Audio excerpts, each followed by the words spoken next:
Okay. Welcome in on this Friday. Made it to a Friday. We love to see it. Hope you're having a great start to your morning. We are so happy to have you guys here on 104.5 The Zone. Jackson, Lucas, and myself. We are with you until 1 o'clock. It's okay to let it ride, Jackson. I need the vibes this morning. It's okay. Let me flow. 615-737-1045 is how you jump in at any point throughout the course of today. 615-737-1045. Did you have any FOMO yesterday, not being here, when Josh Dobbs news broke?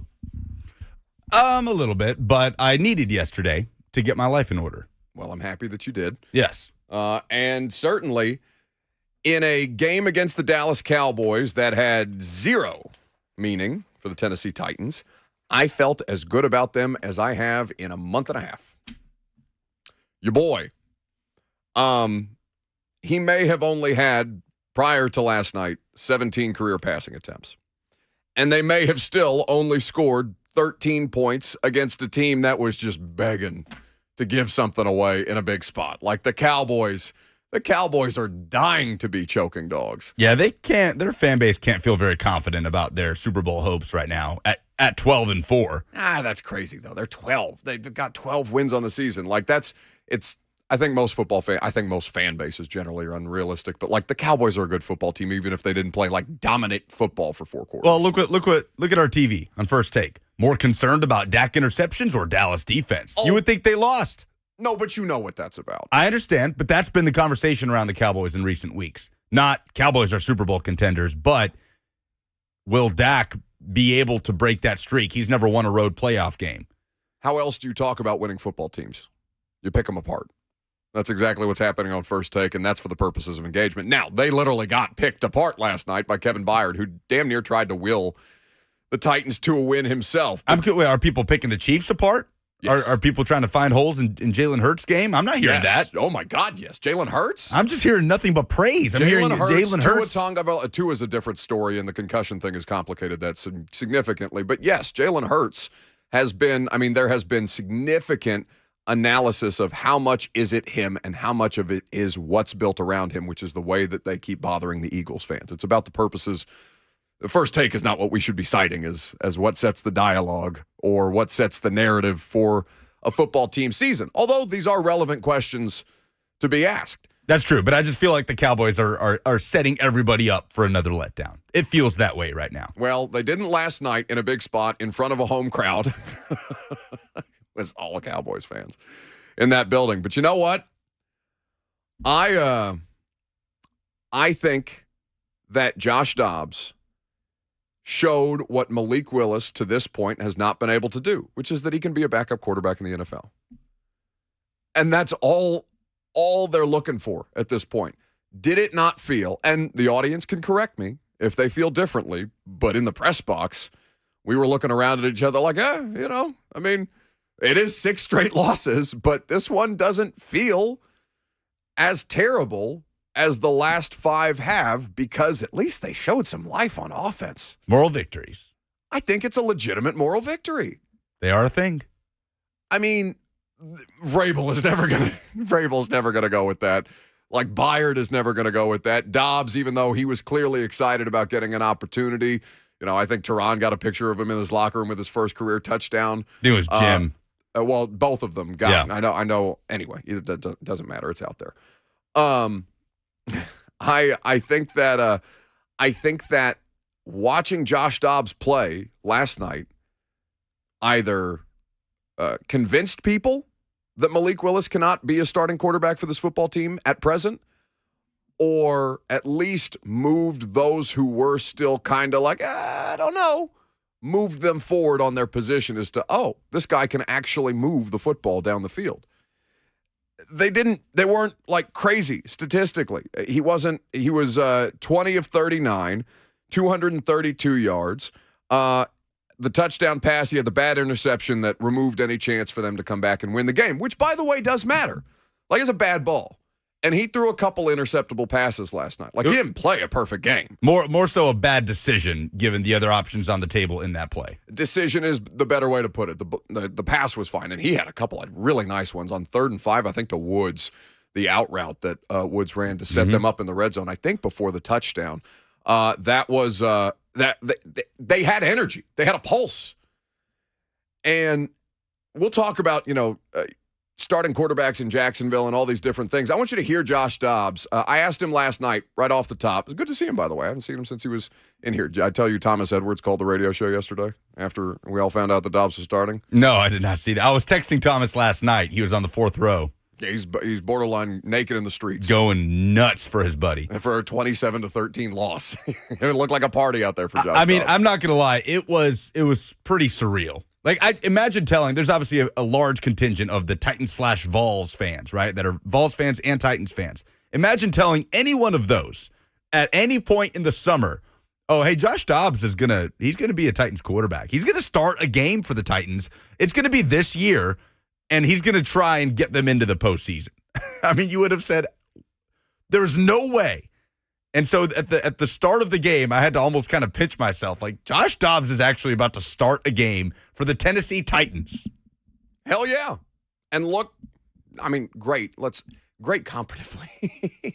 That's my thing, guys. Like, a lot of you have been taking the Malik Willis analysis. I wouldn't even go so far as to call it outright criticism. It's analysis of what this guy can and cannot do at this point in time, okay? A lot of you guys have positioned it as slander or as being a hater or all these different things. And if that's your position, I understand. You don't want to be outright dismissive of a dude who just got here, and obviously we have no idea what his NFL career is going to turn out to be. That's okay. What's not okay is talking yourself into that being the superior option after what you saw last night.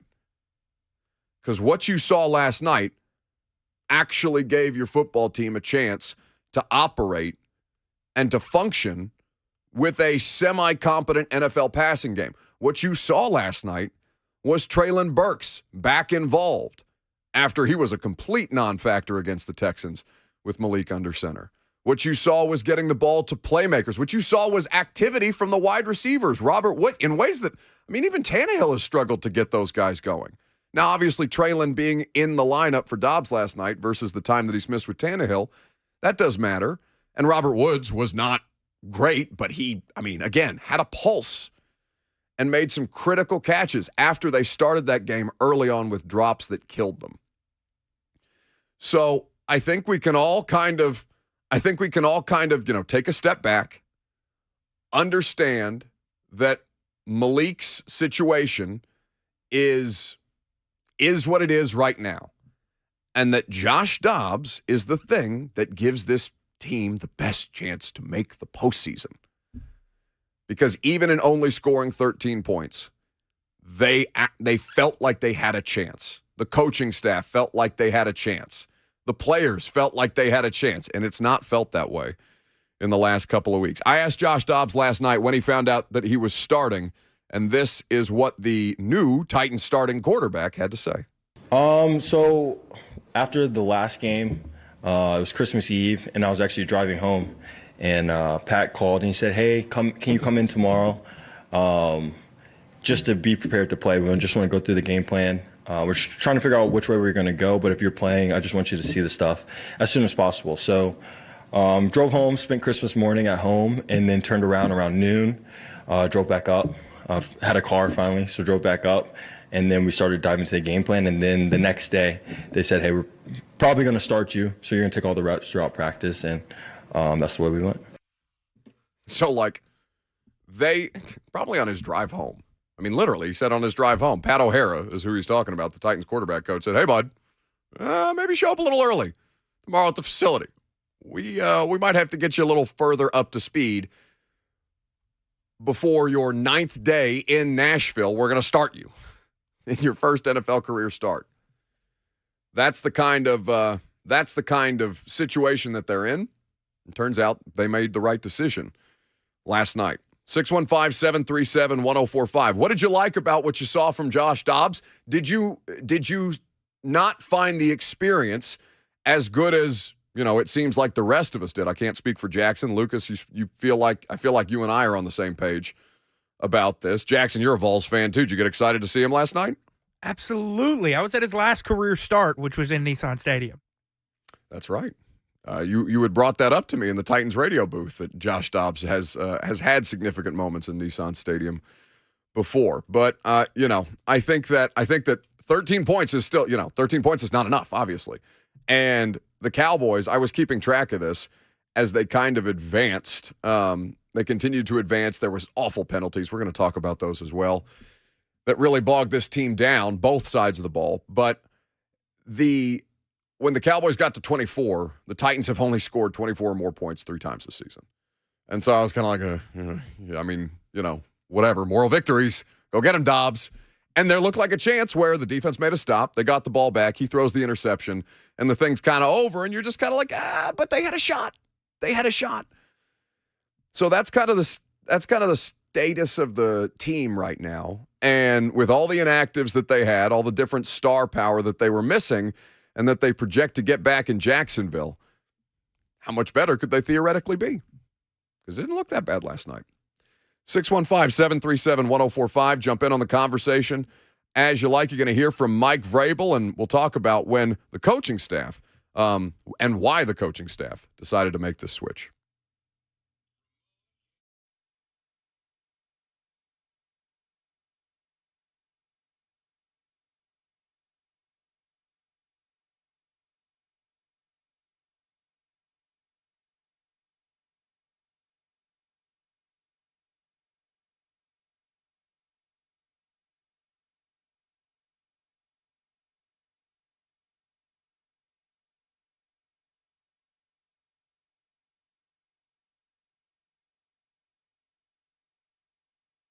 You don't have to go through yet another year with that knee pain or back pain. People with chronic joint issues are getting real, lasting relief from QC Kinetics. They are the nation's leader in advanced regenerative medicine. Their unique protocols use healing agents from your body to target aching joints. They repair and restore the damaged tissue so you can move again with no surgery, no drugs, and no downtime. If you've got issues with your shoulder, excruciating hip pain, if you've got lingering problems from arthritis or previous injury, don't let them operate on you or give you more steroids, and say no to the pain pills. Call QC Kinetics and see if their life-changing, all-natural treatments can get you living your best life in the new year. This is the future of joint pain management, and appointments are available as soon as the next week. So make 2023 the year you say goodbye to that joint pain. QC Kinetics in Nashville, Clarksville, and Murfreesboro, 615-249-4024. That's 615-249-4024.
We are presented by Spring Hill Heating and Cooling. Visit springhillac.com. So, Titans lose 6 in a row. Okay. Josh Dobbs' first career start gives some people, I think, a little bit of hope in places where you're just desperately looking to cling to hope. And that's fine, because now they still have an opportunity to go into Jacksonville with a mostly healthy roster-ish, even though, I mean, we haven't talked about Tannehill got placed on IR after we wrapped up the show yesterday, which I told you was going to happen. We just weren't sure if it was going to be exactly as the transactions came down yesterday. Not just Tannehill.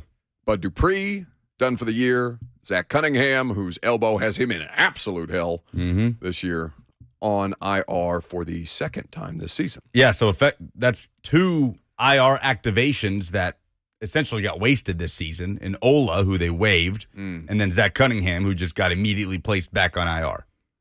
So not ideal. And they only have 1 remaining. All right, way to bring the vibes down. I was trying to give people something positive to talk about, and then I remembered that, yeah, they put the rest of the roster on IR yesterday. But that being said, they got a shot. And Derek, Jeff Simmons, Danico Autry, I don't know about Christian Fulton. David Long would be eligible to be designated to return from injured reserve. Whether he is able to return from injured reserve is dependent upon his health, right? We don't. Mike Vrabel will be asked probably today, and he'll speak to the media at 11:30. We'll carry that press conference live for you. By the way, Coach Mack's also going to be here, and we'll break down the X's and O's of this game. But a better-looking roster for Josh Dobbs to work with, better pass protection, one would think, given that they were working with 4 backup offensive linemen last night. Lucas said to me during the commercial break, I didn't realize how much worse LaRaven Clark was than Dennis Daly. And there he was at right tackle. That sack on the fumble that Dobbs coughed up, where the 2 Dallas ends just completely run Daly and Clark into Josh Dobbs in a sandwich or a pincer maneuver, whatever you want to call it, whatever it was basically not just the 2 edge rushers collapsing on Dobbs, but his 2 tackles at the same time. Because yes, ladies and gentlemen, Dennis Daly's backup is in fact worse than Dennis Daly, as we all discovered. So with at least a couple of parts and pieces back in the lineup, one would think that they would be able to get better pass protection for Dobbs. And there were moments where it was okay. He had some time to get the ball down the field, despite how poor everything else was around him. So it does, I feel, give them a more legitimate chance to go into Jacksonville and win, because I know that Josh Dobbs, and I've seen quantifiable evidence now, that Josh Dobbs can operate their passing game in ways that Malik Willis can't. 615-737-1045. We'll get to your phone calls here in just a second to react to this Titans game last night. First, I want you to hear, though, from Mike Vrabel about Josh Dobbs next week, and at this point, what they're thinking about the quarterback situation. Really, it was a great opportunity to evaluate Josh, and then we'll make a decision going forward. I thought he did some good things. I thought he certainly like to have a couple throws back, but we'll kind of see where things are here in a couple days. And so Mike told us that, went on to say later, he was asked about Malik, obviously. By the way, Malik Willis was not in the locker room for us to speak to, so that's why you haven't seen any videos or quotes from him, nor was Dennis Daly or LaRaven Clark. Didn't see either of them last night, again. But for Vrabel, he was asked about Malik and the decision, because it was a decision to bench him. We know that now. They're not protecting him. Can we get rid of that narrative, by the way?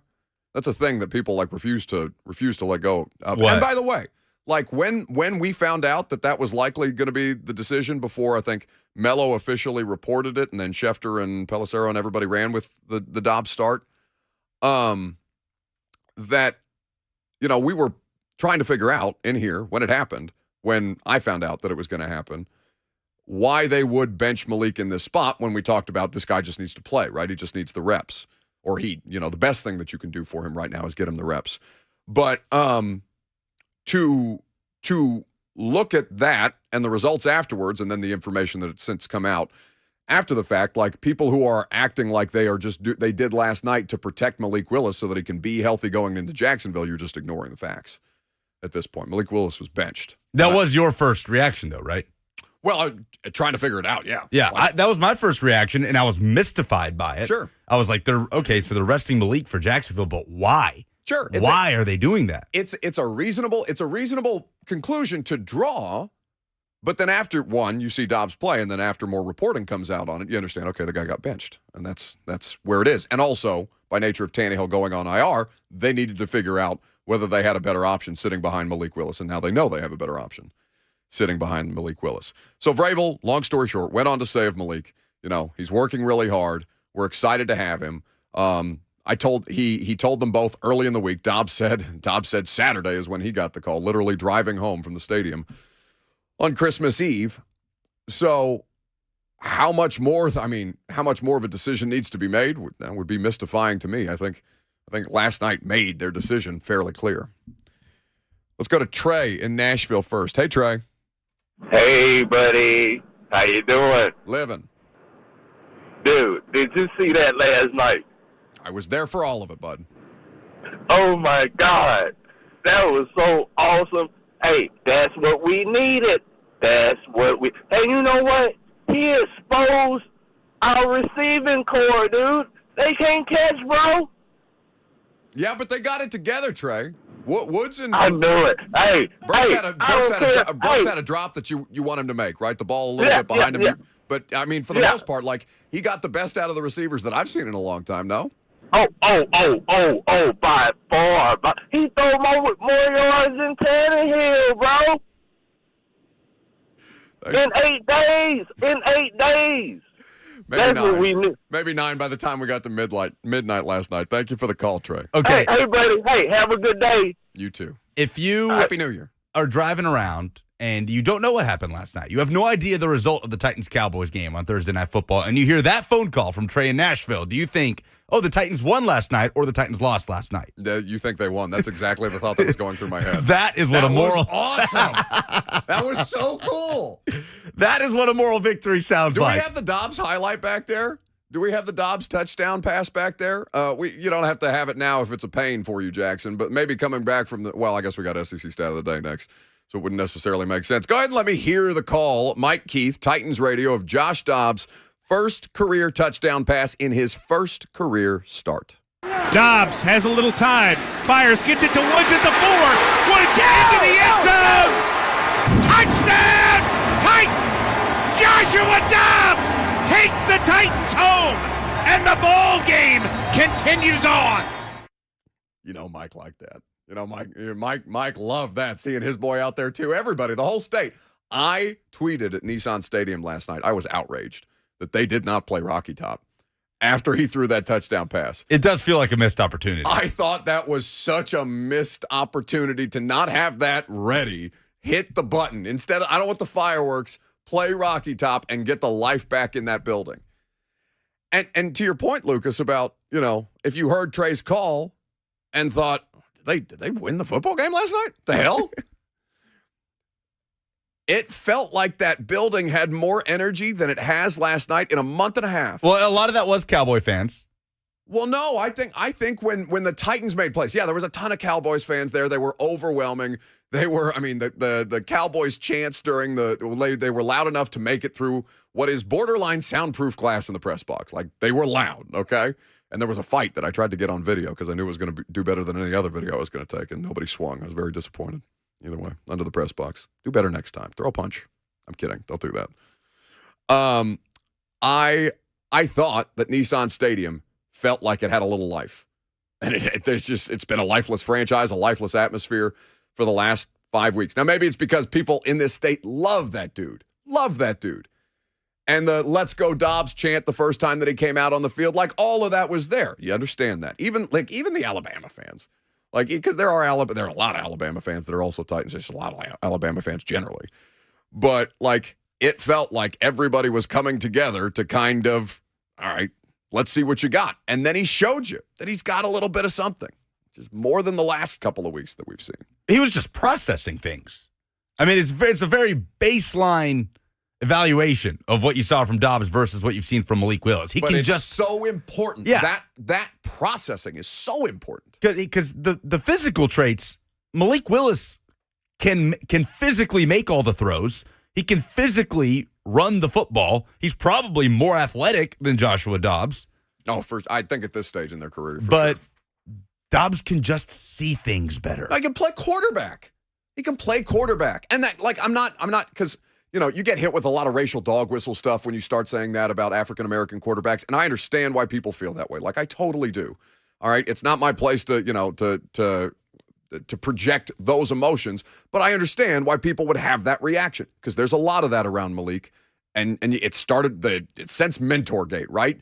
But you have to understand that it is about the ability to play the position. Josh Dobbs can play the quarterback position. He does not have the NFL experience that Malik even has yet, but he has been in NFL offenses. He has been around NFL coaching. He understands progressions, how to read defenses. He has run as much scout team and 5 years, 6 years in the NFL as probably any backup quarterback in the sport, and he understands how to get the ball out to be decisive, and then showed a little bit of accuracy that I didn't necessarily know that he had.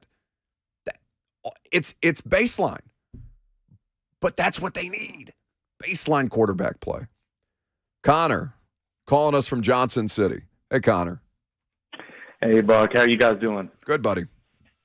Good. I feel like Josh Dobbs did well. I'm not going to speak too much about the defense. They played tough outside of some DPIs that kind of hurt them as far as momentum's concerned. Well, they're a 151-yarder. What do you mean? A few DPIs, buddy. Well, look, I mean, it was a preseason roster for the most part if we're really getting down to the nitty-gritty. But, just looking at from the offensive side of the ball, them starting Josh Dobbs over the third-round draft pick kind of speaks volumes anyways and what they trust in Josh Dobbs' ability versus Malik. The naked bootlegs out to the side. Getting him in open space, he was taking what the defense got him, showed poise in the pocket with pressure in his face. I think he looked really good with the pieces that were around him. I think he did real well. Dennis Daly, don't know why on the football field, but, I think he did solid for his first start. Thank you for the call. I mean, I that's the general consensus today, I think. Nobody, at least locally, and it kind of defaults to like, are we really this down bad as far as the moral victory conversation is concerned? Because it does feel like we are sinking expectations. It was one of the regular callers around here that called in maybe after the Giants game, the Giants loss. I think Phil in Portland, maybe. And Phil, who is on the line right now? Oh, look at that. Phil, always there for us. Let's ask him. Phil, were you the one asking me after the Giants game about needing to lower expectations for the Titans? Do I have that right? Yes, sir. Yes, sir. You're right on it, bud. My God, you are always there for me, Phil. It's lovely to talk to you, bud. Hey, man, no problem, man. You're like a brother to me. Hey, listen, I don't know how you're going to feel about me after this call, though, because I got a question. And, okay. I was like, how do I ask him this without him being mad at me? Well, anyways, so, you're noticing that the lower level people seem to be higher. Look at your quarterback over there in San Francisco, third string, just looks like Tom Brady over there now. Then you got this guy, Josh Dobbs. And, man, he's got me excited. And so then I was starting to thinking, is Lucas really the main man on 104.5 zone? And we don't know it. So I'm just wondering, is the oddball, is it hip to be square, Buck? That's what I'm asking you today. Is it hip to be square? Happy New Year's, Buck. Love y'all. You too, buddy. Well, many people are asking this, Phil, in Portland, and let me tell you something. I was listening earlier today to Andy Staples' podcast where he's previewing a bunch of bowl games with Ari Wasserman and Nicole Auerbach from the Athletic. No free ads. And they were talking about this, about coaches misevaluating their talent because you see it all the time. I don't think I like where you're going. With Clem. No. This is apart from the real star of the Bucs. By the way, I got a lovely gift today. There's literally a package that got delivered to the studio that says the Lucas Panzica Show featuring Buck Reisner. Yeah, it was dropped off at the front desk this morning. I saw it on my way in. A couple of jars of what looks to be hot wing sauce that I'm definitely going to use. I hope that puts you in absolute hell later. No, I'm going to enjoy it. But the point is, they were talking about this in the context of Clemson, that if Cade Klubnik goes out there and puts up 300 yards and 3 touchdowns and wins the Orange Bowl, Clemson fans are going to be pissed. Because they're going to be like, well, damn it, we should be in the playoff right now. No, it's the Dennis Daly argument. Why did it take you until week 15 to even rotate Dylan Radins? So, and it maybe doesn't apply to the Brock Purdy thing because Jimmy Garoppolo and Trey Lance, a first-round pick. I mean, Brock Purdy is a literally Mr. Irrelevant, the final pick of the draft. He's a rookie. I understand why you're not throwing Brock Purdy out there over Jimmy G and Trey Lance, though he has looked fantastic in a really good situation. But this happened at Tennessee under Butch Jones multiple times with Joshua Dobbs. When he was not initially the starter at the start of the season, they started Justin Worley before Dobbs. They started Nathan Peterman before Dobbs. They were forced to put him in, and he balled out and took over. This happened with Josh Heupel and Joe Milton when Hendon Hooker comes in because Milton gets injured at halftime of the Pitt game, and then Hooker literally leads a record-breaking offense for Tennessee. You see it all the time with coaches that when they have to make the move, when their hand is forced, it feels like it's a no-brainer of what have you been seeing that this hasn't been the guy you've put in all year? I mean, the most recent example is Clemson and Cade Klubnik and just the fact that Dabo Swinney was never willing to move away from DJ Uiagalelei. 615-737-1045 is how you join the conversation. Jeremiah in Shelbyville. Did I get it? Shelbyville. Okay. Yeah, you got it. Yeah, we're getting better. What's up? Well, you nailed it, man. Good job on Shelbyville. Hey, it makes me laugh every time.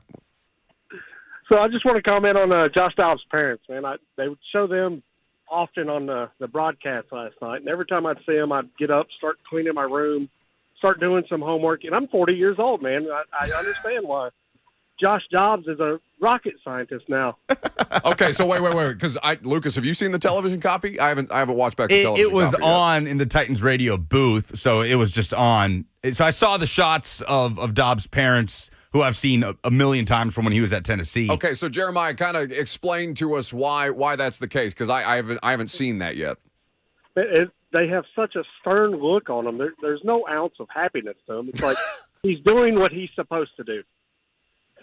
That's funny. I don't know. Thank you for the call. I don't know the Dobbs personally, so I'm not going to make that sweeping judgment. But It sounds like the two of you back there may have seen that. Can you speak to that? Was it a look of stern, expectation that the Dobbs family had on their faces? It was very stoic, but Stoic I is a will good word. say I saw Josh's dad crack a big smile when he threw the touchdown. yeah, like that's a little unfair. You don't know the cameras are on you when you get shown on the TV broadcast, so they're just watching the game. Idiot Garage on YouTube says, "Mom didn't crack a smile once." He is not wrong. This is like when at least body language you can legitimately read when Mac Jones is throwing a hissy fit on the Patriots sideline or whatever because he's pissed at Matt Patricia.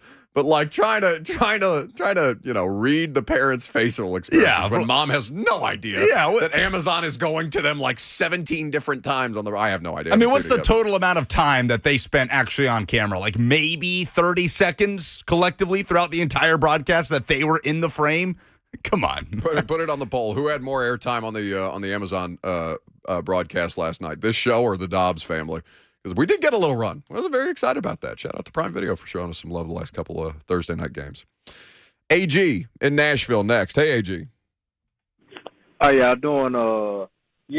Mike Vrabel and the offensive coordinator been getting roasted here lately. I know we didn't win, but I mean the effort was there for the line of most of our players are injured, and I just want to hear y'all status of how the head coach and the offensive coordinator did today. Thank you.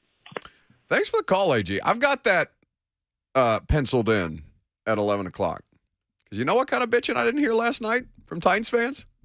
I didn't hear the name Todd Downing once. We're going to do Lucas's SEC stat of the day. Coming up next, more of your phone calls on the Titans. Moral victory? I almost said victory against the Cowboys. That's what it feels like today. What a time to be alive. I'm Buck Rising. It's 104.5 The Zone.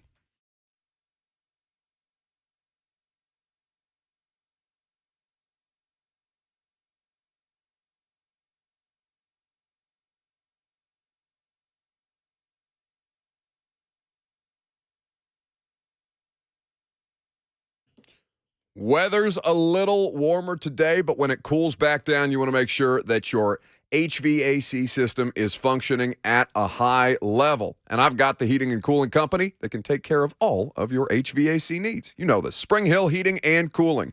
They offer free service calls with their repairs, plus low monthly payments on those repairs. They can also help you replace your older HVAC system before new regulation changes start that will cause an increase in price of over 20% to do just that. They will offer you 18 months with no payments or up to $1,500 off your new HVAC system.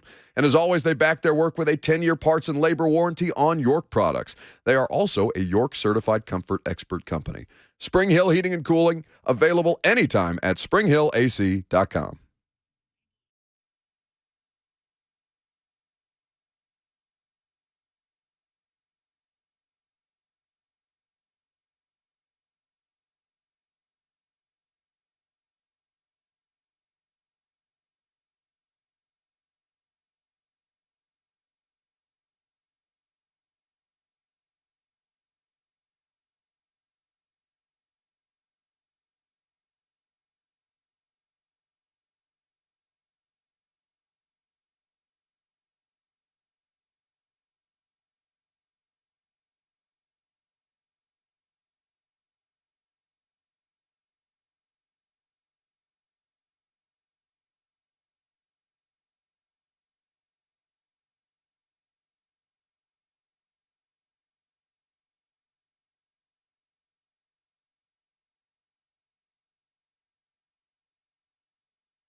Welcome back. So I don't know if we're blinded by moral victory, but vibes are high today after a 6th straight loss. We'll get back to the Titans and the Cowboys, Josh Dobbs, and a notable lack of criticism for Todd Downing. The first time, I think, in 2 seasons. Right after we do the SEC stat of the day. Whoa!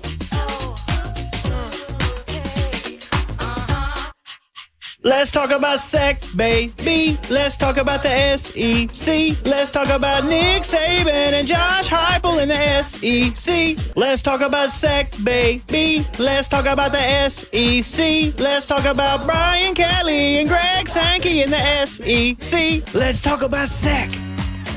The SEC stat of the day is 1-3. That is the SEC's record so far in bowl games involving teams out of the Southeastern Conference. It has not been a great start. The lone win coming from Arkansas in the Liberty Bowl over Kansas a couple of days ago. And oh my God, that was a classic. Did you see that game? So wait, yes, I did see the Liberty Bowl. I turned it off after like the first half because oh, this is fairly in hand, and then everything went to hell. Massive comeback. Kansas roars all the way back. They recover the onside kick. Wait. Overtime. Go. Has any team lost in a more embarrassing fashion this season than Kansas? I'd have to go back. Throwing the 2 point out of bounds that way because that was awful. That was terrible. Awful. Yeah, that was right. No, there was one.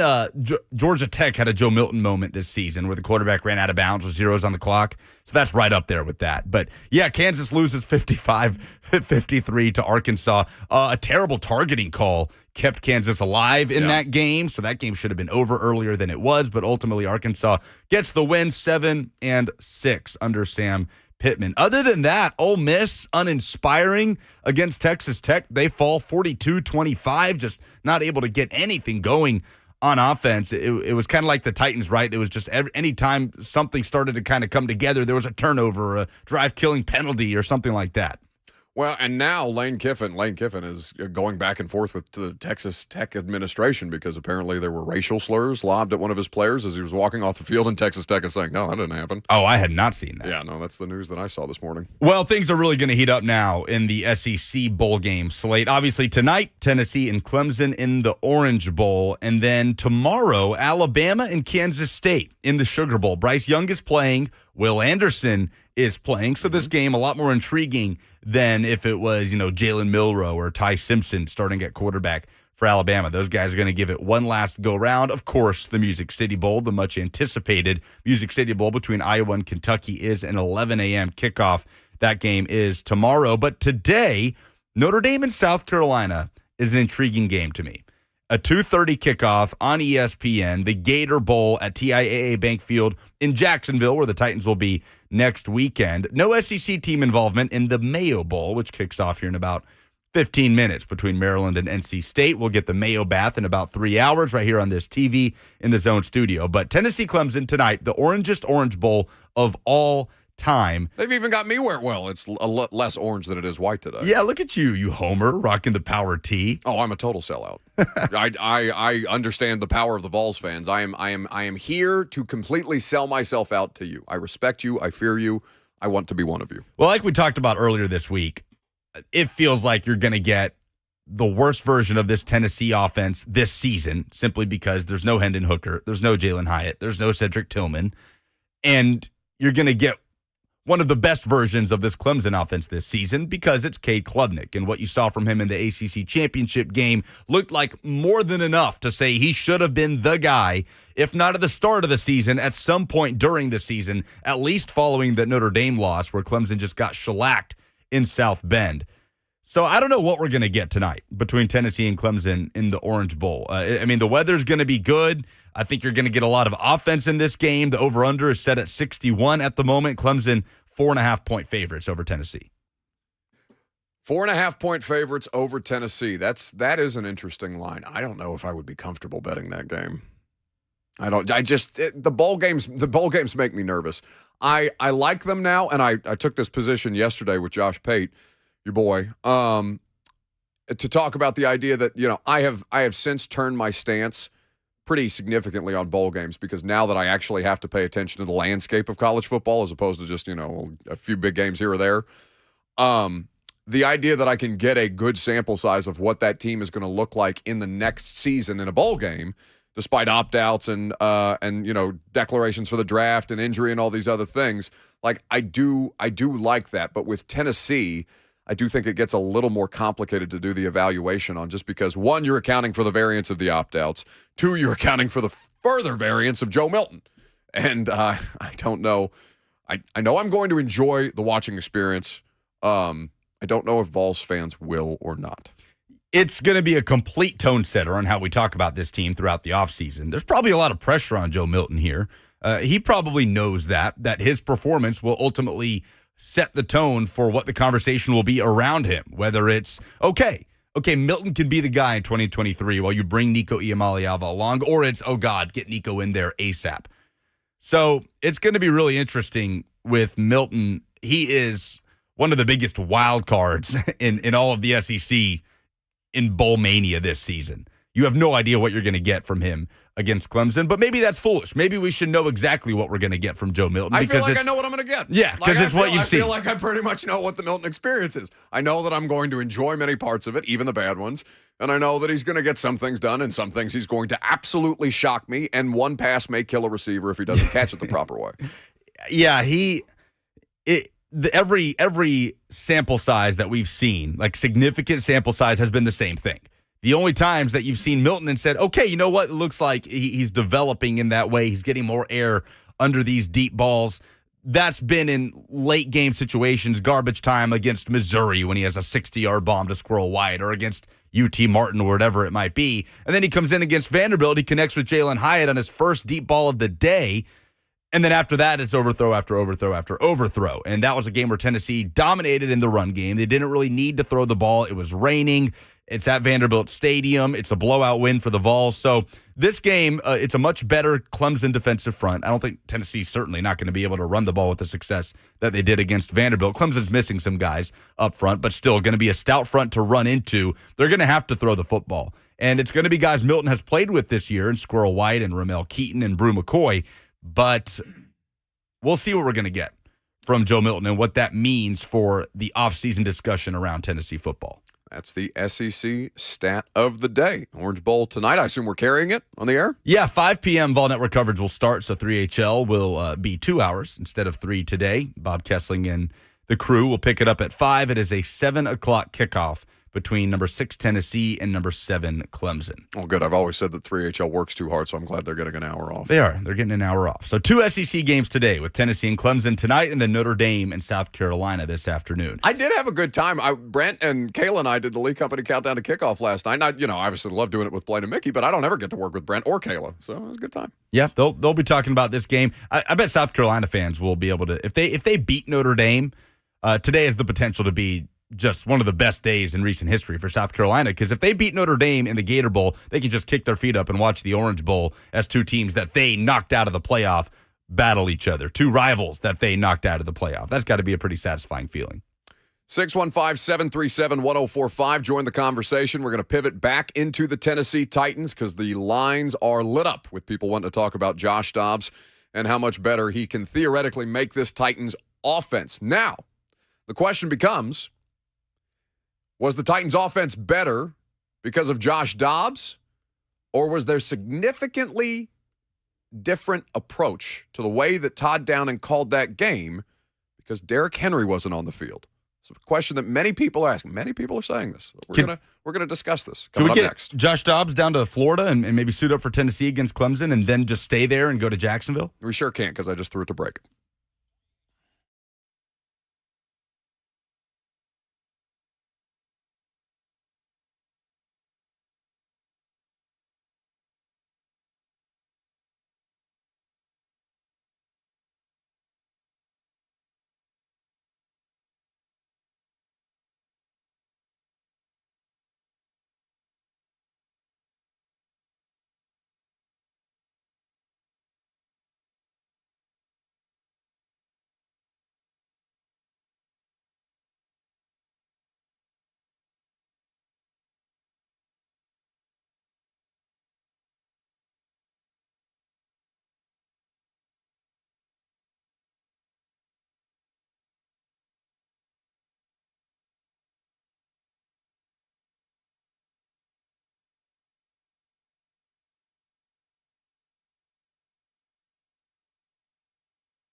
It is 10:58. Good morning from the Superbook.com sports desk. I'm Lucas Panzica. The Titans were down several starters and hung tough for the first half, but ultimately fell 27-13 to the Dallas Cowboys on Thursday Night Football for a sixth consecutive loss, dropping to 7-9 on the year ahead of next week's AFC South title game in Jacksonville. Joshua Dobbs in his first career start at quarterback, 20 of 39, 232 yards, 1 touchdown, and 1 interception. Mike Vrabel talked about the decision to start Dobbs on Thursday and potentially moving forward. You know, really, it was a great opportunity to evaluate Josh, and then we'll make a decision going forward. I thought he did some good things. I thought he, certainly like to have a couple throws back, but we'll kind of see where things are here in a couple days. Tonight, number 6 Tennessee faces number 7 Clemson in the Capital One Orange Bowl. Vols looking for their 11th win as Joe Milton makes his second start of the year at quarterback. Kickoff is at 7. Vol Network coverage starts on The Zone at 5 p.m. For all your foundation repair and waterproofing needs, visit USSTN.com. Breaking news at once on your home for the Titans and Vols. This is 104.5 The Zone.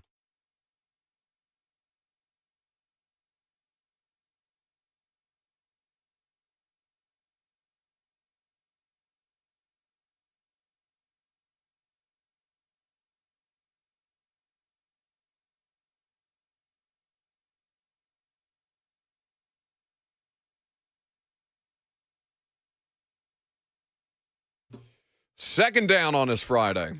Last show of the calendar year. We are so grateful that you decided to spend a little bit of your day with us.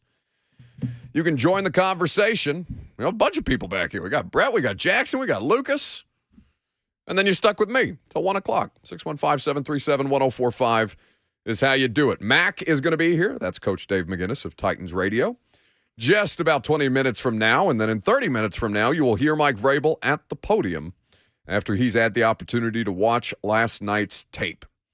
We are going to get into college football playoff stuff a little bit later and probably circle back around to the Orange Bowl at some point. Before we do any of that, though, a very happy 23rd birthday to producer Jackson. Do you have it back there? Oh, no, I didn't tell you I was going to do that. That's not fair of me. I really blew the call.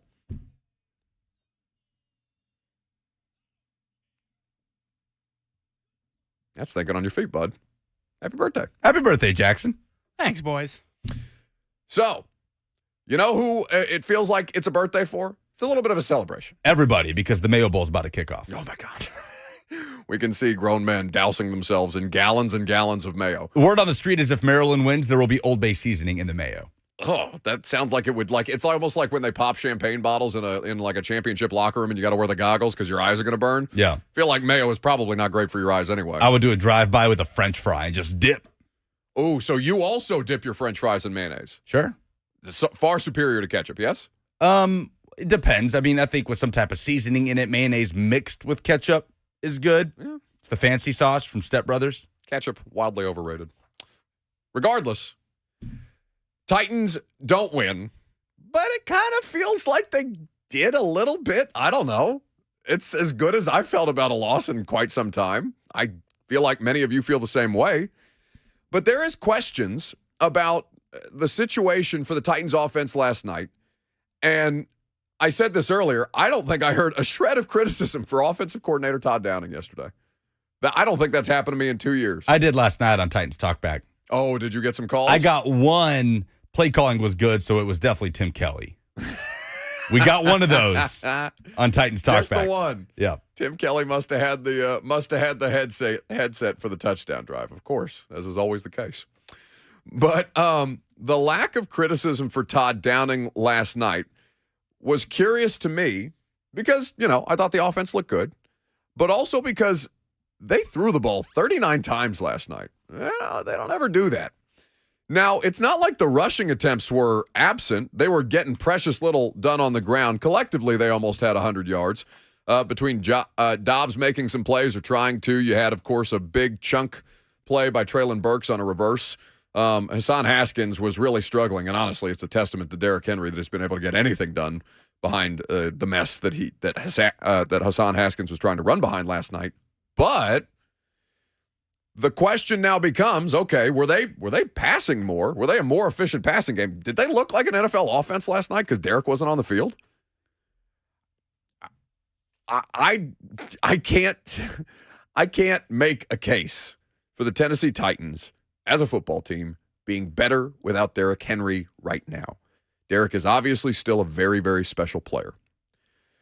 But there is something to be said. Now, obviously, they were trailing in the entire game. It's going to lead to more passing attempts anyway. And it's not like Derrick. It's not like running Derrick when you're down 10 points in a game is the same as running Hassan Haskins when you're down 10 points in a game. They're not the same in this way. The Chig screen could have very easily been a Derrick Henry screen, right? It gets you the same amount of yardage. You're just doing it with a different player in the spots that they choose to use those things. But I think that before you jump to that assessment, the answer is, as always, somewhere in between. They did call a more aggressive passing game last night than we are accustomed to seeing. I'm trying to find the last time this season the Titans threw 39 passes in a game. I'm at week 6, and I still haven't found it. I don't think they've had 39 passing attempts this season. 38 pass attempts against Jacksonville is the closest I've come. I'm backtracking, and I'm at week 6, so I'll let you know. Okay, keep me updated. Lucas doing some very important journalism for us today. But yeah, it's a good point. I mean, 39 attempts is a lot for them. And it's, I don't know what the NFL average in terms of passing attempts is off the top of my head. But I do think that matters. I do think that there is a balance that they can achieve when Derrick does return to play next week. But I do think that there is a more efficient version of the Titans with a passing game that they lean on a little more. If they've got a quarterback who they can lean on to do a little more. Now, we may have seen Josh Dobbs' carriage moment, and then Jacksonville, there's film on him, and he turns into a pumpkin, right? Who is to say? It happens to backup quarterbacks in the league all the time.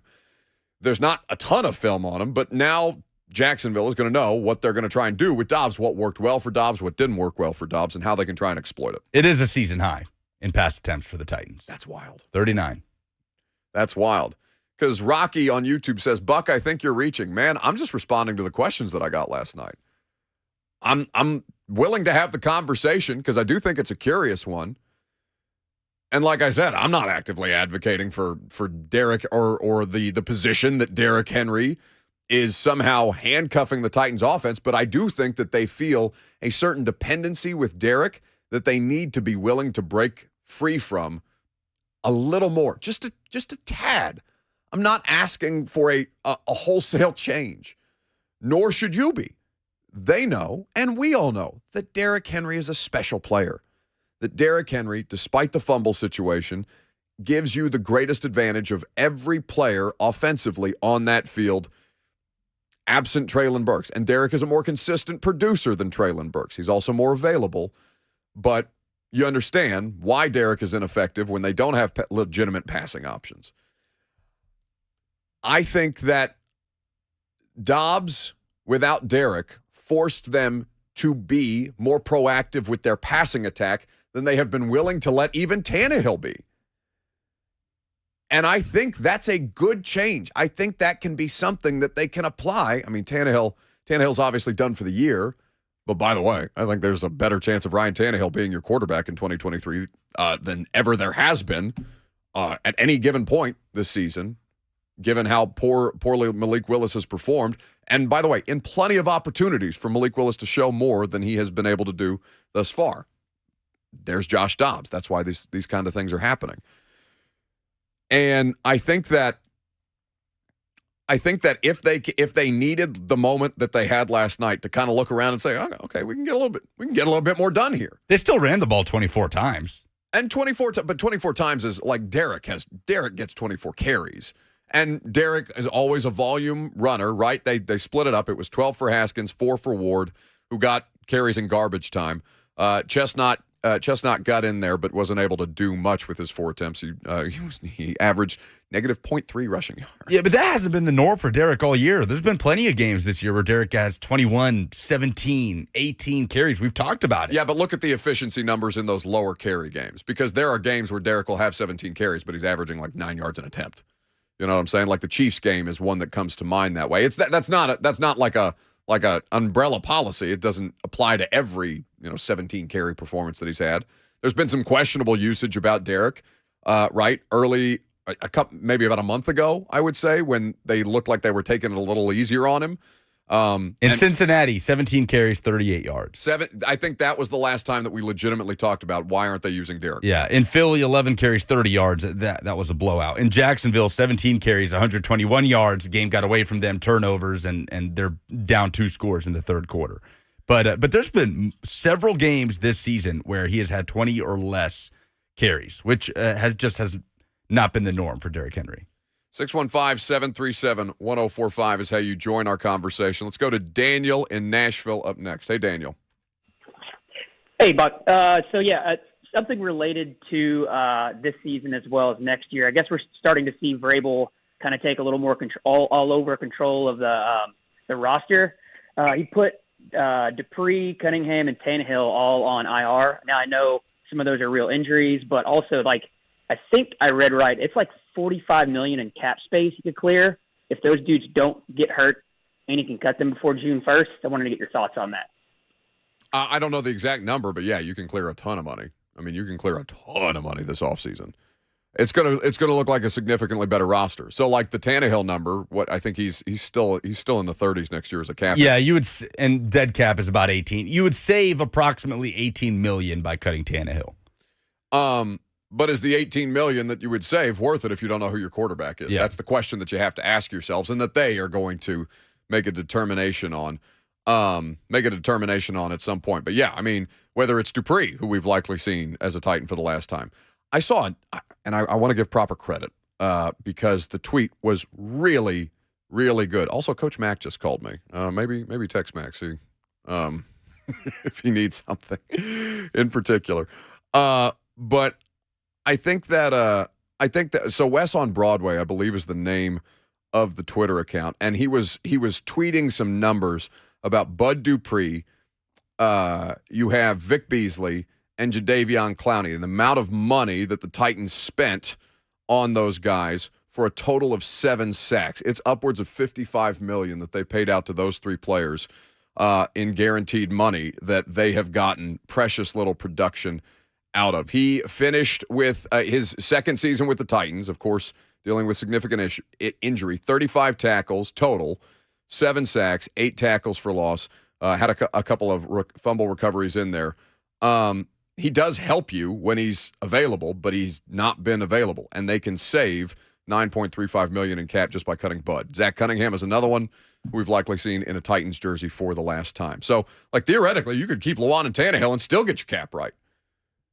Or make a better deal as far as Taylor's situation is concerned. If you even thought to extend Ryan Tannehill, which I think could be on the table, and give yourself some financial flexibility, that'll be for the next general manager. Robert Woods is another one.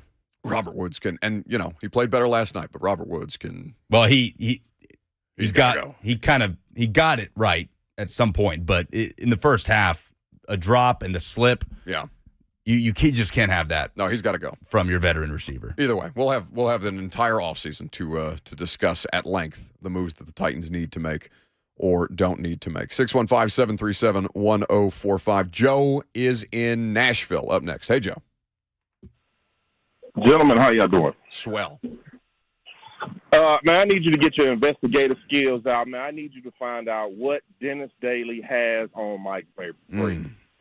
Yes, I think this is going to be a 4-part podcast series. It's going to be an investigative report, much like the McNair murder podcast that I heard a couple summers ago. Yes. Yeah, I need you to find out what dirt he has on keeping this game, man. And I don't know if I'm going back to the game last week. CBS showed a replay. I think it was a sack of Malik Willis, where they snapped the ball. Malik caught the ball, took 2 steps back, and Dennis Daly was still in his 3-point stand. And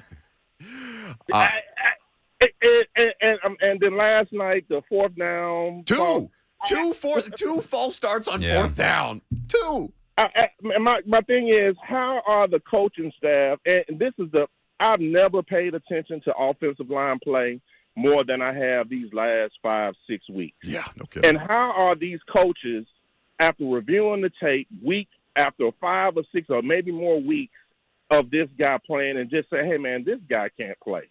He's not NFL ready. Where there's a veteran on somebody's practice squad right now that I know can do better. What is going on with this?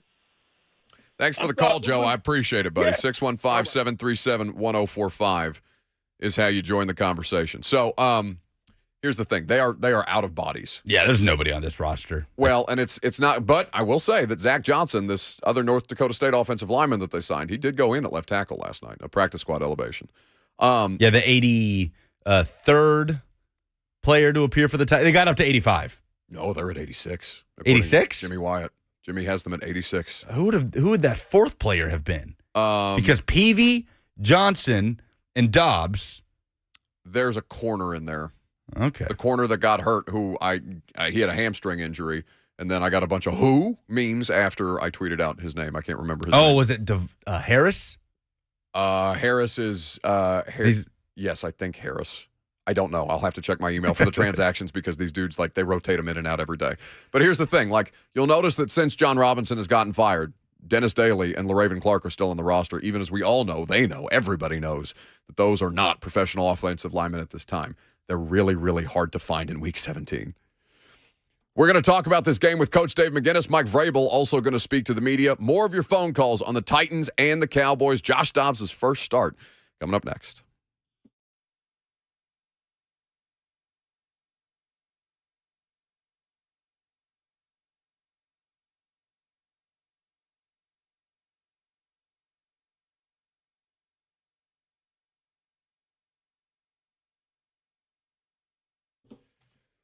No matter how you like to shop, Two Rivers Ford is always going to put you in the best position to succeed, and their inventory is in stock right now. Truckloads of F-150s, Explorers, Edges, and Escapes have finally arrived. It feels like it's been a little while since Two Rivers Ford has been fully stocked that way. Now you can go out, you can test drive a vehicle. Maybe you're still in the holiday season, you want to do a little post-holiday shopping. Two Rivers Ford can get you right. Right now, you can purchase any non-specialty new Ford below MSRP, plus lock in great financing rates starting at just 2.9%. The best selection, the best prices, the best service, and the best value for your trade. Two Rivers Ford, powered by Ford, driven by people.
Oh, that music makes me happy, not just because it's Friday, not just because Coach Dave McGinnis is about to break it down, the X's and O's, but because I get to see him.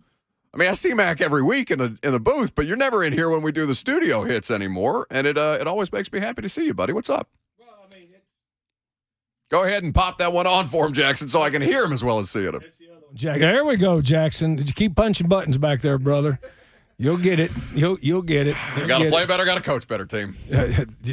Anyway, I had a meeting downtown, and so I want to come in here and do this live with you guys, for a lot of reasons. But I get to see Lucas a lot. He's in the booth with us during the game doing it. I get to see you pregame, but not enough. And then I like doing it live every now and then because I like for the listeners to hear us interact together. Oh, you're a people person. There's no question about that. Now, as far as the thing that we were all in attendance at last night, the Titans lose to the Cowboys, 6 straight losses. These are the facts. But the quarterback situation, Mac, I would value your perspective on this, as would, of course, the audience, and for those who didn't hear all of the analysis last night on Titans Radio, about how well Josh Dobbs was able to perform given the circumstances, both personnel-wise and, just from a time limitation standpoint. Yeah, I mean, all of those things that stacked up, against him, and I thought he performed, very well. I mean, he was very, very functional out there, and he seemed in command of it.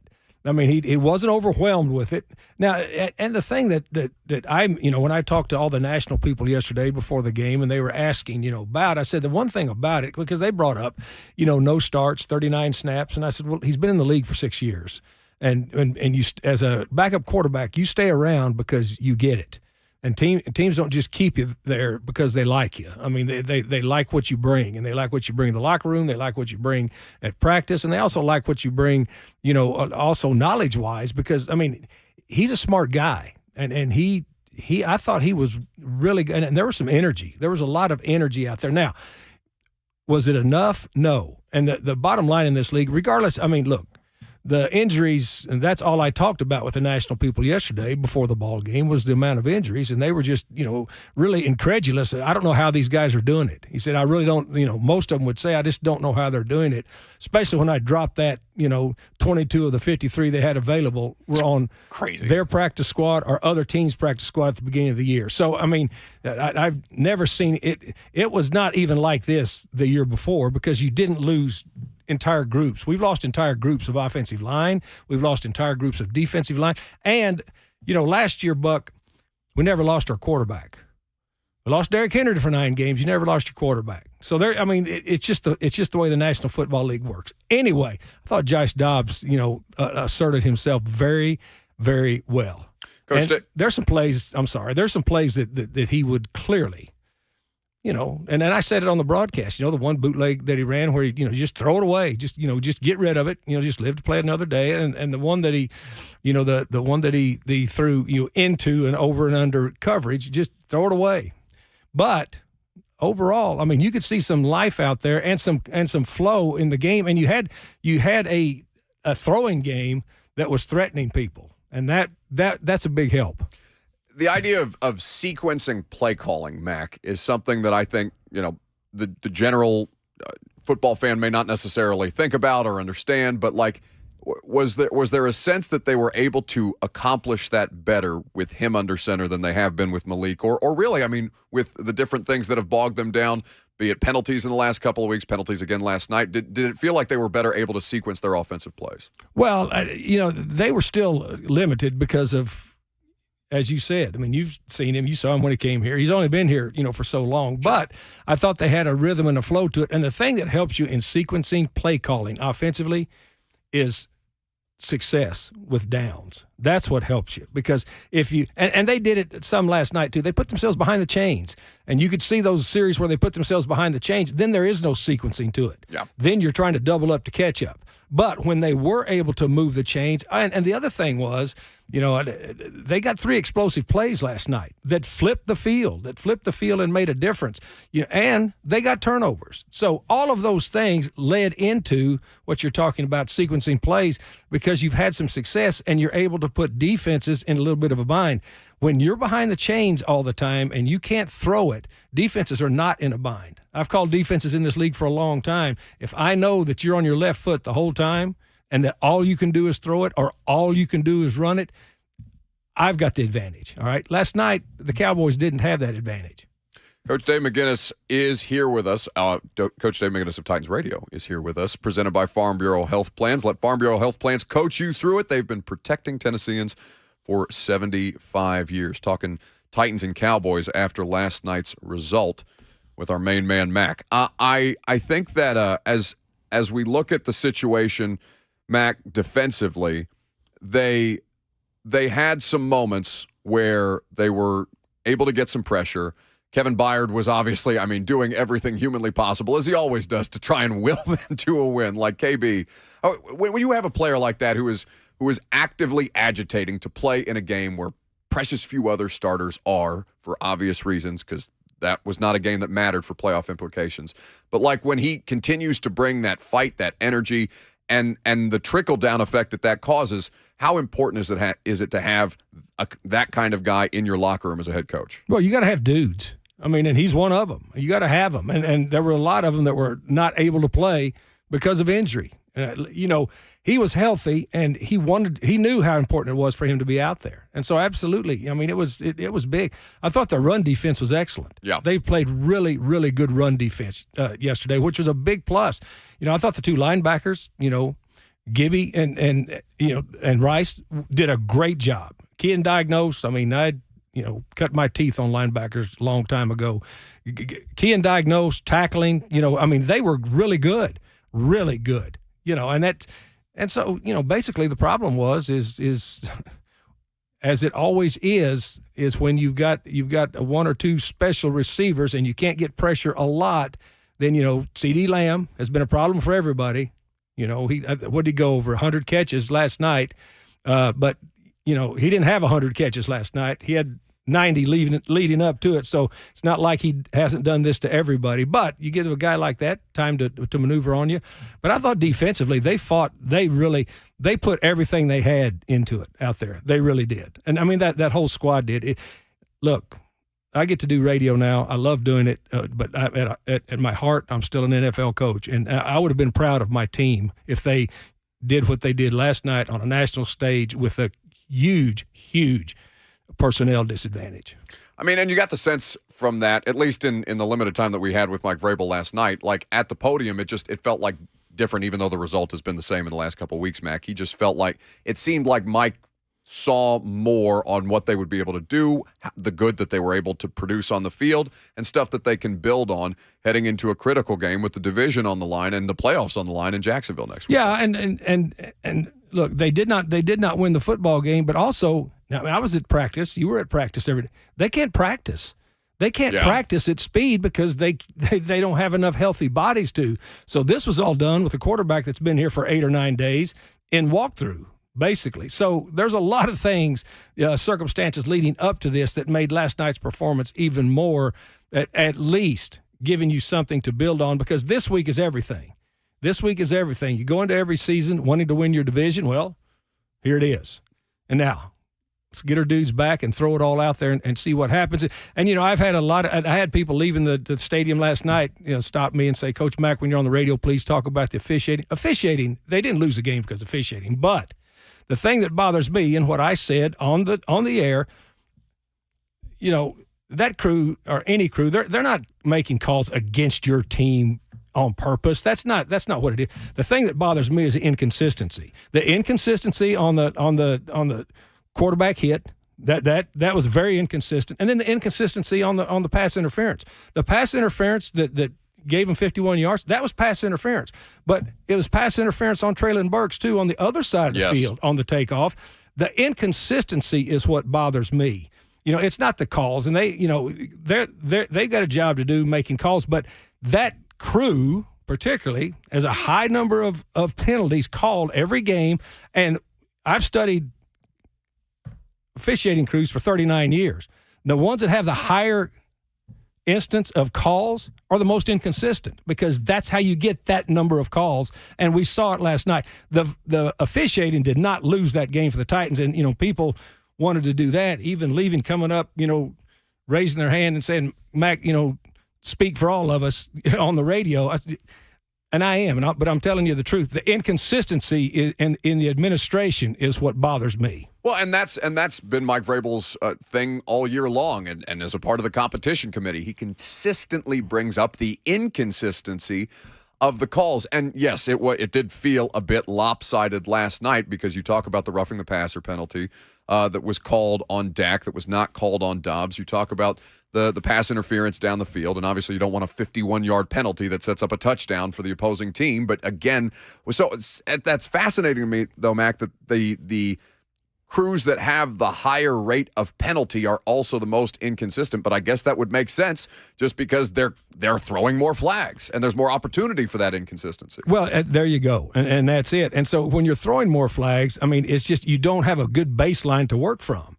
And that's what bothers me. And you can tell it by crews. You can really tell it. And it's up to the referee and it's up to the crew. The referee doesn't make every call. Right. He made the roughing the passer calls, but he doesn't make those calls downfield. But your crew within itself, and you have to be able to, to control it and just to get a baseline. And I know I feel Vrabel when he's talking about that because I've been involved. Lived it. I lived it. And so that was what bothered me so much last night was, and again, it wasn't because of the penalties that they lost the ball game, but they had an effect on the ball game, and they could have had an effect either way. Coach Dave McGinnis here with us on 104.5 The Zone, presented by Farm Bureau Health Plans. Easy for me to say. Better rates, better coverage, and better service. That's why Tennesseans have been relying on Farm Bureau Health Plans for their health care coverage for 75 years. So now the attention turns to Jacksonville and for their sake, hopefully healthier roster with the dudes that they were able to rest. Derrick Henry being back in the lineup is obviously a difference maker for this team, but it was not lost on us, and obviously game situation applies to this, Mac, but it was not lost on us in our earlier discussion that they had a season high as far as passing attempts last night. Now, the run game, they were not as effective as they would be, obviously, with Derrick, and the offensive line plays into that too.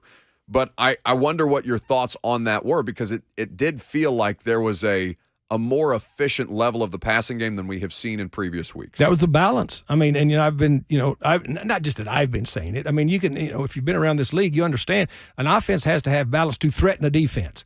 Balance to threaten a defense. That's what you want. And you have to be able to generate, this league, things are played so closely. You've got to be able to generate some explosive plays during the game. Some explosive plays, because it's just too hard to eat stripes just going, 3, 4, 5, 3, 4, 5. It's just hard in this league to do that. And that's what they were able to do. And then plus, Josh Dobbs, to me, showed a lot of not only, and Mike Keith said this on the broadcast, and I thought it was a really good description. He said he's a deft runner, which means he understands, he's not the fastest guy, but he understands when to run, and he understands, and being a deft runner means you're a decisive runner, and he was decisive. He pulled the trigger a couple of times, when he shouldn't have, and then a couple of times he should have just thrown it away and lived to play another down, because 2nd and 10 is much better than 2nd and 15 or 2nd and 17 if you get sacked and you hold on to it too long on the edges. Okay, so yeah, but the threat, Buck, the threat of it, and then not only the threat of it, the production of it is what was important. And to me, you just saw it last night against a good team. This is an elite team, the Cowboys are, and they're a really good football team. And the Titans were able to hang with them because they were able to keep some balance offensively, and their defense was playing really good physical defense. They just got out-athleted in the back end sometimes. Dak Prescott is a very well-rounded player at the position of quarterback, Mac, but like the way that he's able to diagnose. Now, he threw a couple interceptions yesterday, obviously, and I don't know that it was his crispest performance, but the way that he's able to recognize I don't like making comparisons with guys who aren't, the same, because there's not Joe Burrow and Dak Prescott are not the same player.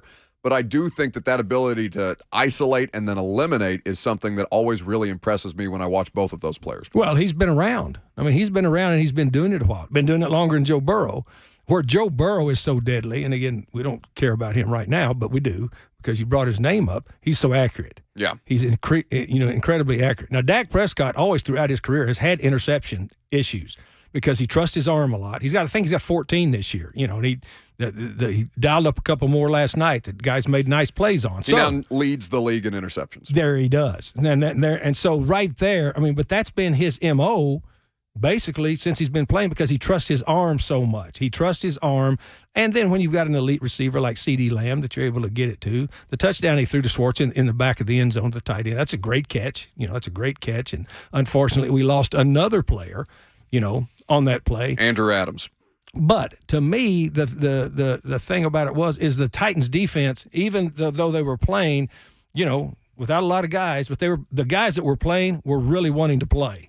And they played really hard. And I thought they asserted themselves very, very well.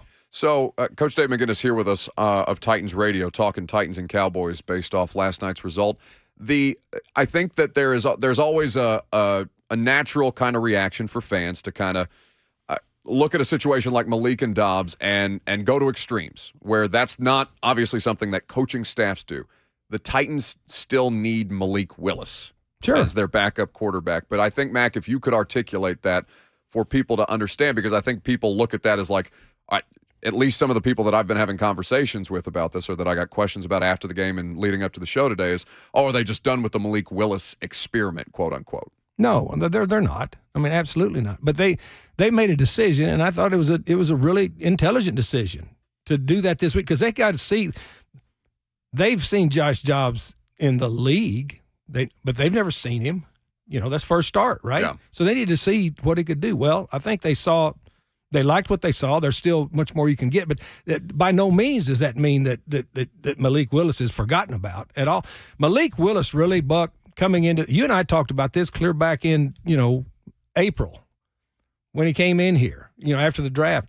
This was really, if everything would have gone according to Hoyle, this should have been a redshirt year for him completely, and all of a sudden now he's thrust into a starting role and with a lot of pieces missing around him. And playing in 8 NFL games this year. Yeah, and that is not a recipe for success for a young quarterback that's coming from the baseline of 0 to what it is to play quarterback in the National Football League. Mac, I appreciate your time as always. It's lovely to see you. I hope you have a fantastic New Year, and I'm going to leave you with one word: frog. Frog.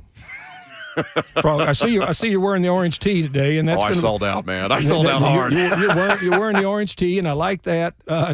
I'll be tomorrow. Got a big gathering. There are a lot of frogs here. I'll be at a big gathering wearing the Purple Frog shirt. So here we go. Absolutely. We're looking forward to a fun college football playoff this weekend as well.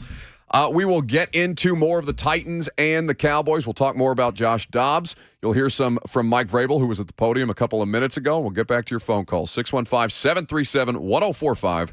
I'm Buck Rising. It's 1045 The Zone.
Welcome back.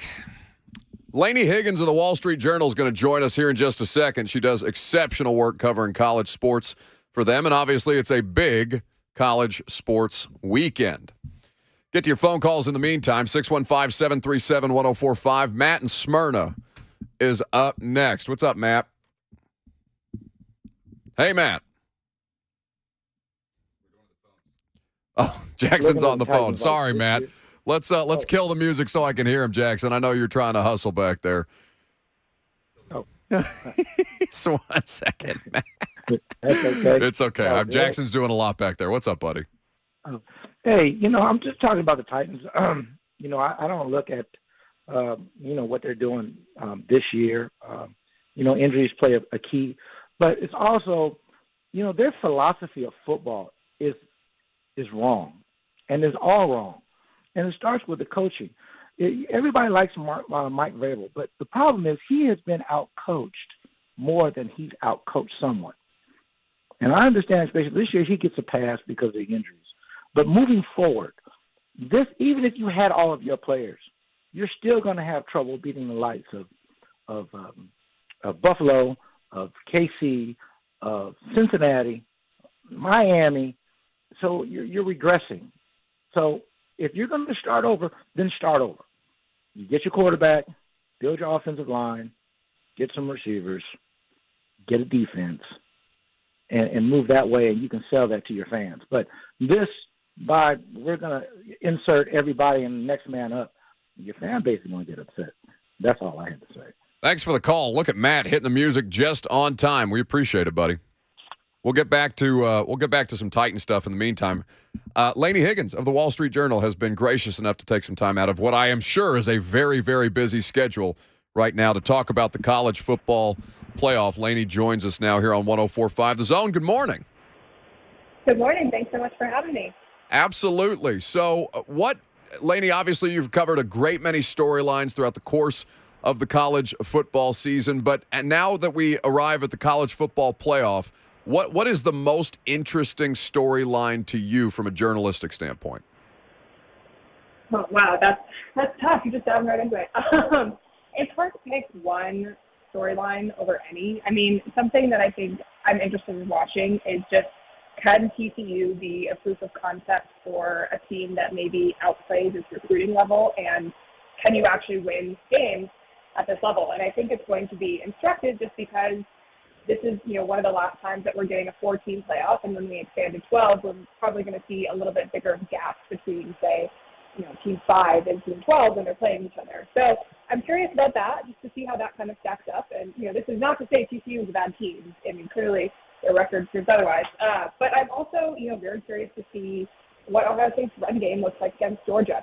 No one's been able to run against Georgia pretty much since Kirby Smart's been there. And the Buckeyes have had a fair amount of injuries. Travion Henderson is not back, but Ryan Williams and Chip, who was a linebacker, who's transferred and became a running back, are going to be there. And I'm just how that team rebounds from losing to Michigan, and how they establish the run. We all know they can pass, and we all know that they have unreal wide receivers. But I'm very curious how that aspect of the game is going to go. Laine Higgins here with us on 104.5 The Zone. You can follow her at Laine Higgins 17. I'm sorry, is it Laine or Lainey? I usually go by Laine, but I respond to both, so you're close enough. I apologize. Laine Higgins here with us on 104.5 The Zone. So Stetson Bennett is obviously a massive story in the world of college football and has had to prove himself time in and time out. But I don't know if, as a defending national champion, if he is a better quote-unquote redemption story or prove-it story than Jim Harbaugh, who seems to really have, after an unprecedented pay cut, kind of turn the narrative about what it is that who he is and what he's been able to build Michigan up to at this point. Yeah, I mean, I think it's definitely a toss-up between the two. I mean, it's not often that you get a guy that doesn't actually win the starting job until after they win a national championship for their team. And, so much about Stetson's story has been incredible. And I think, more than anything, his ability to push through adversity and keep believing in himself is what makes him a resilient quarterback. And, Kirby Smart this week said, I think he was asked, why didn't you, or like, why wasn't Stetson succeeding earlier? And they're like, because we held him back. Like, we weren't giving him reps. We didn't think he could do it if he did. So I think that's one thing, and it's almost similar to the way that Jim Harbaugh has sort of built this program at Michigan. And I think it was maybe something that wasn't totally clear until the 2021 season.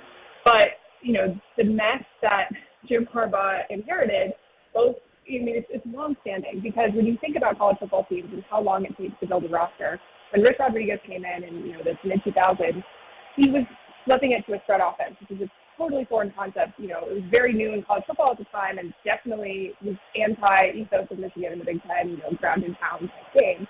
So you need different personnel for that, and it takes a long time to both get that personnel to come to you, get good enough personnel that believe in the system, and then grow and develop the players. But because Michigan was kind of cycling through these coaches and not really settled on an identity, it was sort of just floundering for a while. And, when Harbaugh came in, he had plenty of good players still, but it was players that didn't quite fit one definite identity or one definite system. And I think it's taken until now to kind of resurrect the program in terms of getting the right guys, like getting the right type of strength. And a lot of the players have credited the strength and conditioning coach that we brought in, Ben, and I think also something about the 2020 season where you can kind of cut off the dead wood, and a lot of players who didn't want to be there transferred. I think that maybe is a little bit telling about the attitudes of the players that you have left.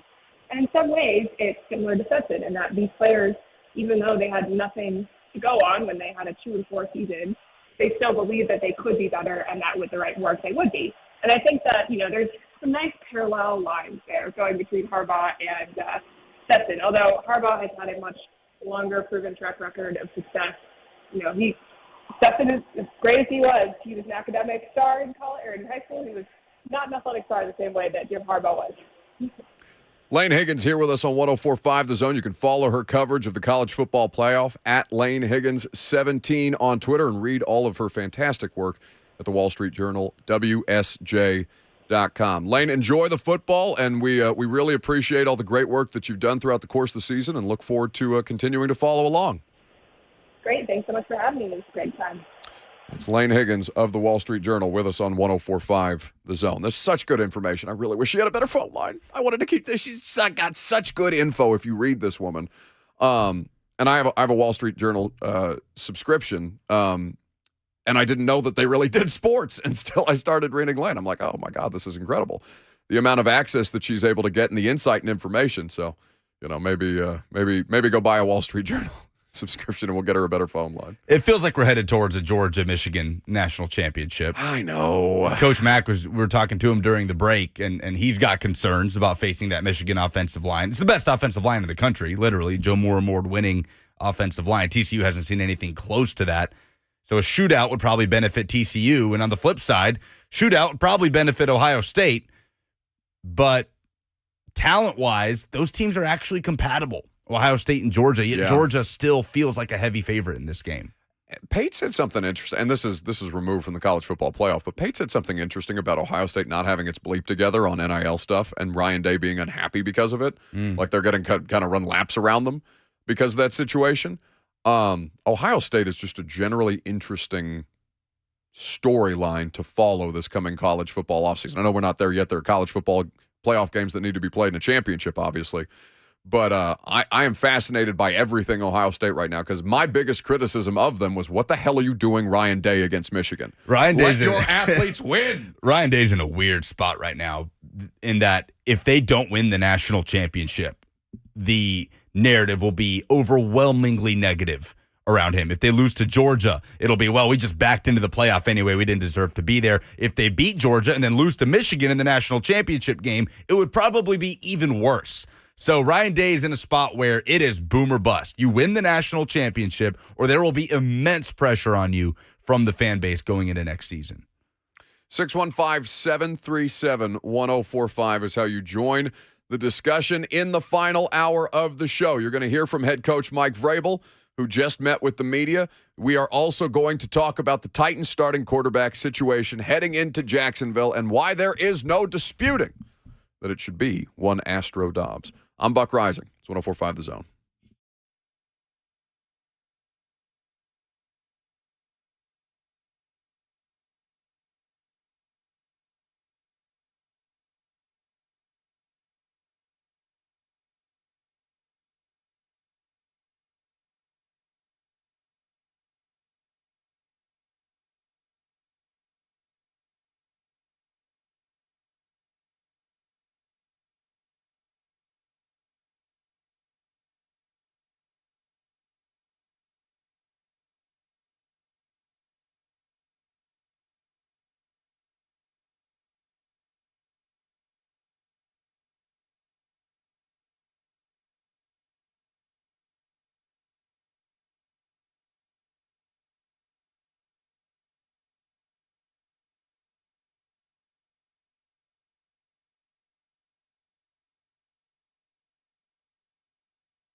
It is 11:59. Good morning from the Superbook.com Sports Desk. I'm Lucas Panzica. The Titans were shorthanded last night, down several starters, especially on the defensive side of the ball. Hung in there on Thursday Night Football with the Dallas Cowboys. It was a 10-6 Dallas lead at the half. Ultimately, the Titans fall 27-13. They drop their sixth straight loss and fall to 7-9 on the year ahead of next week's AFC South title game in Jacksonville. Joshua Dobbs, his first career start at quarterback, 20 of 39 for 232 yards, an interception, and this first career touchdown pass to Robert Woods. Dobbs has a little time, fires, gets it to Woods at the 4. Woods into the end zone. Touchdown! Titans! Joshua Dobbs takes the Titans home, and the ball game continues on. Bowl mania in full swing. Number 6 Tennessee faces number 7 Clemson in the Capital One Orange Bowl. Vols looking for their 11th win. Kickoff is at 7. Vol Network coverage will start right here on the Zone at 5 o'clock. Currently in progress, the Duke's Mayo Bowl. Maryland and NC State tied up at 3 in the second quarter, and there is mayonnaise everywhere. For all your foundation repair and waterproofing needs, visit USSTN.com. Breaking news at once on your home for the Titans and Vols. This is 104.5 The Zone.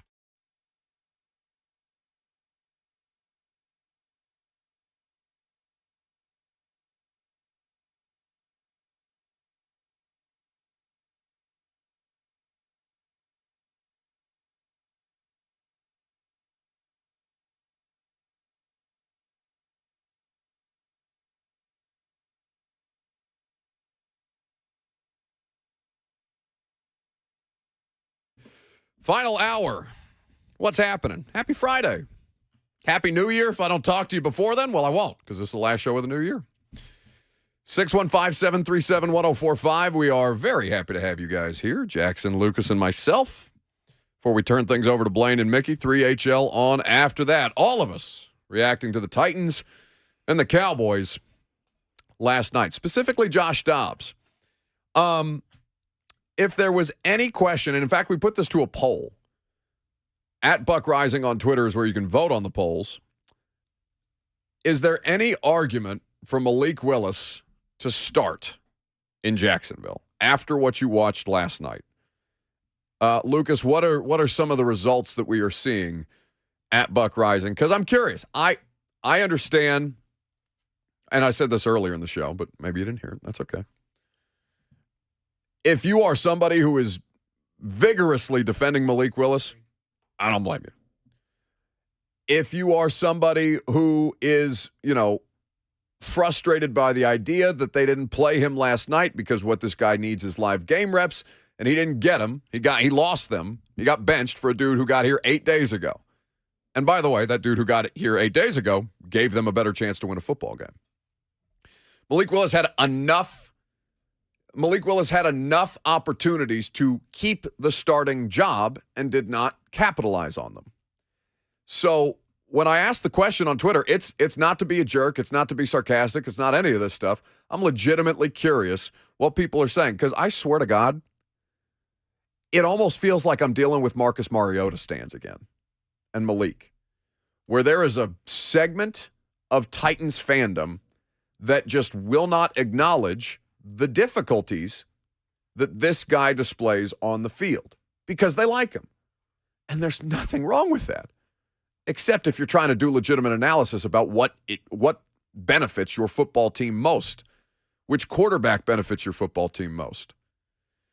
And for Malik, what benefits this football team most is for him to be firmly seated on the bench until at least 2024. Which was always the intention. Yeah, I know.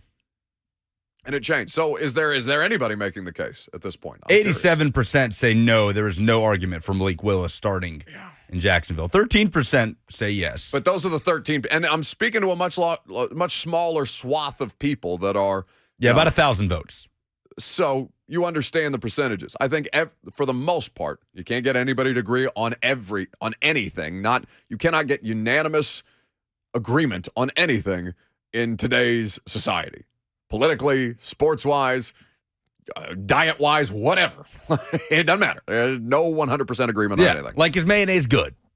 Yes, is the answer to that question. And is mayonnaise better to dip your fries in than ketchup? Yes is also the answer to that One question. NC State player, they're having players periodically throughout this broadcast of the Mayo Bowl come on and say what their favorite thing is to put mayo on. One came on and said spaghetti, which I imagine is just a troll job by that player because he's on national TV. I don't know. It's like Will Levis and coffee.